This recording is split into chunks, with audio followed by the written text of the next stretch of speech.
नमस्कार, newsletter with Rakesh Ranjan में आपका स्वागत है। मेरी पूरी कोशिश है कि मैं आपको सामाजिक, राजनीतिक, सांस्कृतिक हर पहलू से बाखबर रखूं। तो इससे पहले कि आगे बढ़ूं, आपसे आग्रह होगा कि आप इस चैनल को सब्सक्राइब कर लें। हाँ, देखने के बाद अपनी प्रतिक्रिया देना नहीं भूलेंगे। लाइक और शेयर करने की भी अपेक्षा है। तो आगे बढ़ते हैं। जो जन विरोधी है वह देश प्रेमी नहीं हो सकता। जो सत्ता के प्रपंचों का भागीदार है वह जनता की आकांक्षाओं का सहयात्री नहीं हो सकता।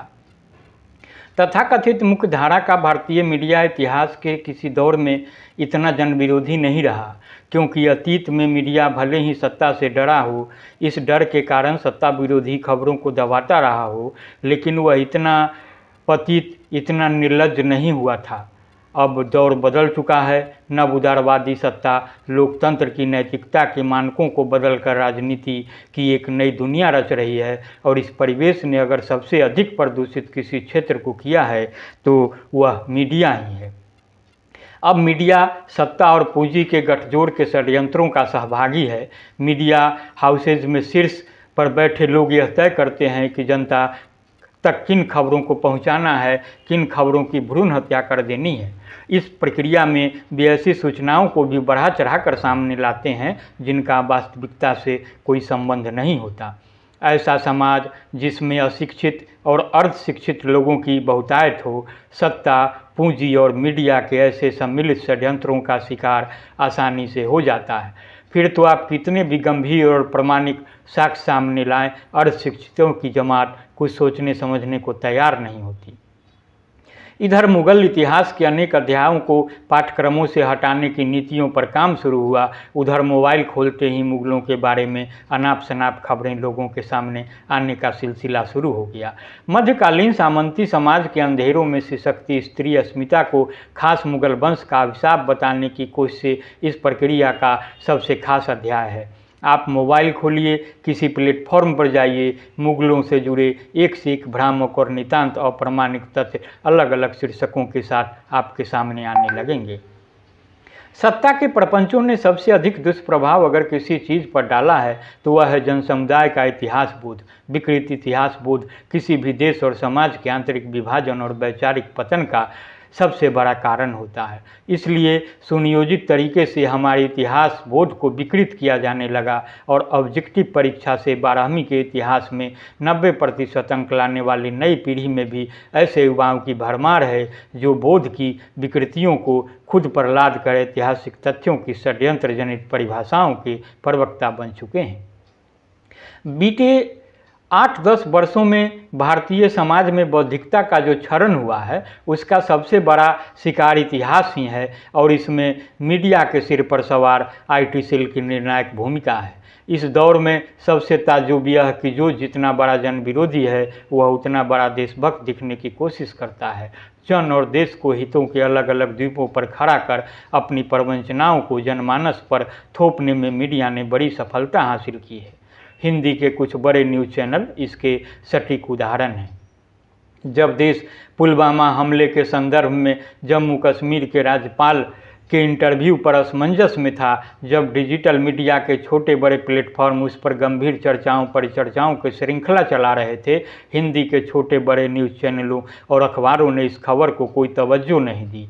यह इस तथ्य का प्रमाण है कि कभी जनहितैषी और देशभक्त के रूप में जन्म लेने वाला हिंदी मीडिया की मुख्यधारा किस तरह पूंजी शोषित सत्ता का पालतू बन चुकी है और इस निर्लज्जता की कितनी सीमाओं का अतिक्रमण कर चुकी है।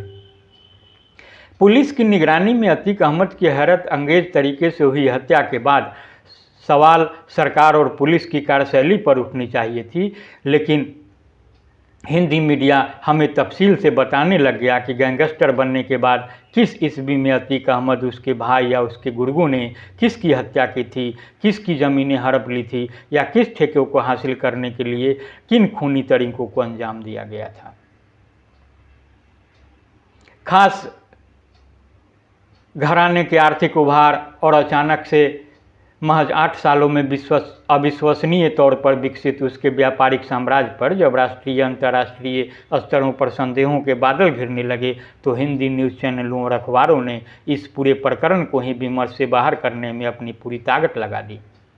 जन चेतना को कारपोरेट परस्त सत्ता के हितों और षड्यंत्रों से विमुख करने के सामूहिक और कुत्सित प्रयास में हिंदी मीडिया की सबसे बड़ी भूमिका के पतित उदाहरण है। अपने शैशव काल में हिंदी मीडिया जन जागरण के एक अभियान की तरह सामने आया और देश की राजनीतिक, आर्थिक या बौद्धिक समृद्धि में इसकी ऐतिहासिक भूमिका किसी भी हिंदी भाषी के लिए गर्व का विषय रही है। अपनी युवावस्था में भी हिंदी मीडिया, जब अखबार और पत्रिकाओं का दौर था, पूंजी संचालित होने के बावजूद एक नैतिक धरातल पर खड़ा था और जन आकांक्षाओं के साथ कदमताल करने की कोशिशें करता था। वह अक्सर सत्ता से डरता था, कभी कभी उसके एजेंडा का वाहक भी बन जाता था, लेकिन उसमें लाज थी, जनता के प्रति प्रतिबद्धता का एक स्तर था।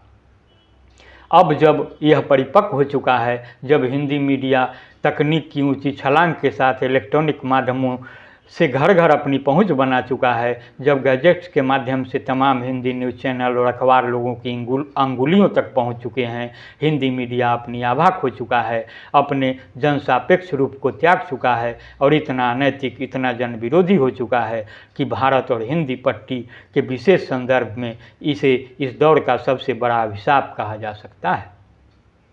हिंदी, जिसे आज हम जिस रूप में जानते बोलते हैं, अपने जन्म से ही प्रतिरोध की भाषा रही है। प्रतिरोध साम्राज्यवाद का, उपनिवेशवाद का, सर्वसत्तावाद का, सामाजिक और सांस्कृतिक विभाजन का। हिंदी साहित्य के साथ ही मीडिया भी इन मूल्यों का वाहक रहा, किंतु बाजारवाद और जन विरोधी षड्यंत्रवाद के इस दौर में जब हिंदी साहित्य अभी भी अपनी भूमिका निभा रहा है, हिंदी के मुख्यधारा का मीडिया नैतिक और वैचारिक पतन के गर्त में जा चुका है। इसने देशभक्ति की जो नई परिभाषा रचने की कोशिश की है, वह भयानक रूप से विकृति की शिकार है। हिंदी पट्टी के युवाओं के बौद्धिक और सांस्कृतिक पतन की जो गाथा आज का हिंदी मीडिया लिख रहा है, उसके लिए निश्चित ही इतिहास की अदालत में उत्तरदायी ठहराया जाएगा।